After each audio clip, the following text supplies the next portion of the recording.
સ્વતંત્ર દેશમાં નાગરિક કર્તવ્યનું પાલન એ જ દેશભક્તિનું પ્રગતિકરણ. સર સંઘચાલક જી મોહન ભાગવતજી સમાજ પરિવર્તનમાં પ્રબુદ્ધ નાગરિકોની ભૂમિકા એ વિષય પર ભરૂચ ખાતે પ્રબુદ્ધ નાગરિકોની ગોષ્ઠી યોજાઈ. શ્રી રેવા સેવા સમન્વય સમિતિ ભરૂચ દ્વારા સમાજ પરિવર્તનમાં પ્રબુદ્ધ નાગરિકોની ભૂમિકા એ વિષય પર BAPS સ્વામિનારાયણ મંદિરના લીલકંઠ સભાગૃહ જાડેશ્વર ખાતે પ્રબુદ્ધ નાગરિકોની ગોષ્ઠી યોજાઈ હતી. આ પ્રસંગે રાષ્ટ્રીય સ્વયંસેવક સંઘના સર સંઘચાલક જી મોહન ભાગવતજીએ સ્વતંત્ર દેશમાં નાગરિક કર્તવ્યનું પાલન એ જ દેશભક્તિનું પ્રગતિકરણ કહેવાય.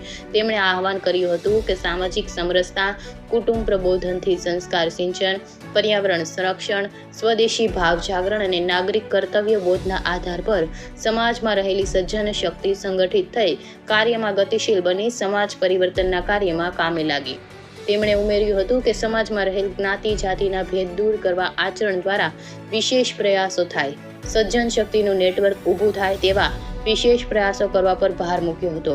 આ પ્રસંગે સમાજમાં સેવા, સ્વાસ્થ્ય, પર્યાવરણ, કલા, સાહિત્ય, લેખન, ઉદ્યોગ અને સમાજ પરિવર્તનના ક્ષેત્રમાં 120થી વધુ પ્રબુદ્ધ નાગરિકો ઉપસ્થિત રહી પોતાના દ્વારા ચાલતા પ્રકલ્પો વિશે વિચાર મંતવ્યો રજૂ કર્યા હતા.